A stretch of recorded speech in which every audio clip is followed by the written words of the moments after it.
Hey there, everybody. Good morning. At least I think it's still morning. It's around noon, 11, 12. Beautiful 420. I just wanted to wish you all a happy holiday. Not Hitler's birthday. Somebody always brings that one up. But it's actually a funny thing because when I was a kid and in my early toking days, 420 was still kind of a hidden thing. And I'll never forget years later when the news talked about it. Apparently, 420 is some pot smoker's holiday. And it just became, it's been around since the 70s, but, in the early 90s, it was still kind of at least a little bit of our lingo. But it just became, so mainstream. And when I started this YouTube channel, I used to share my gardens I was growing, and I had some outdoor and indoor gardens, and I had a license for it. But back then, it wasn't legal in any state for recreational use. It was still kind of a gray area, and you weren't allowed to talk about certain aspects of it. And it just went mainstream like overnight. One state, my state, legalized it first. They say Colorado, but actually Washington and Colorado legalized at the same time. And Washington, I believe, passed the law first. First, first. Uh, but the point being that I think half the states have legalized somewhat for recreation now. It's crazy. It's going fast because they're making a shit ton in tax money and revenue for the state, and that's always attractive because money talks, right? Now it shouldn't be this way. It should be my my dream was always not legalization but decriminalization, meaning just allow people to have it but allow them to sell it and manufacture it on their own. Even having state sanctioned grows doesn't help the quality of the merchandise. You can test one batch and not another. They have had to recall some weed, but not a lot. I mean, generally, most of the pot people smoked was safe back in the day.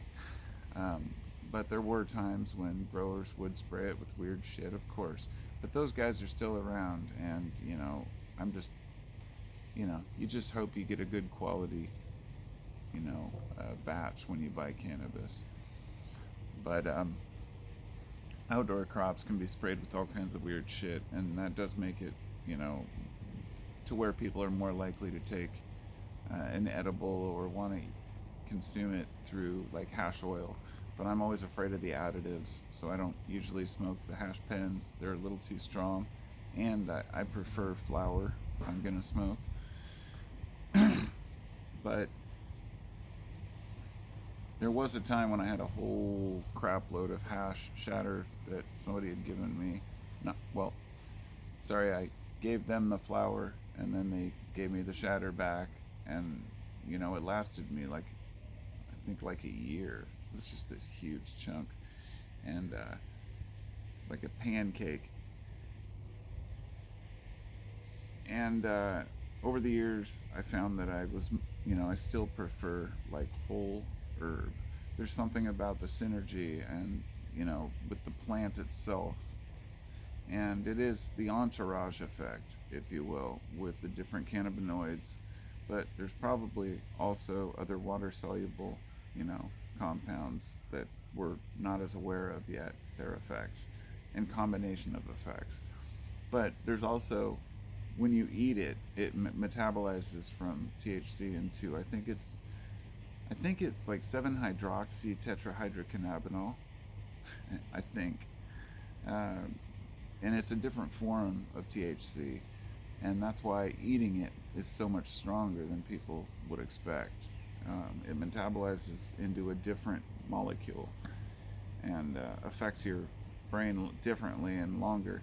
Which, to speak of, I'm going to, before I go out and do what I've got to do, I'm going to go to the corner store and I'm going to buy myself some edibles and then go about my day. Because after all, I like to celebrate 422. So I hope you all have a good one. Toke it up. And be glad that we had some small wins. We've still got a long way to go in this society to truly feel, you know, 100% free, if you will. Psychedelics need to be decriminalized. People need to break out of their shell and see the world for what it is. Other than that, we're moving forward. It's just slow. See you next time.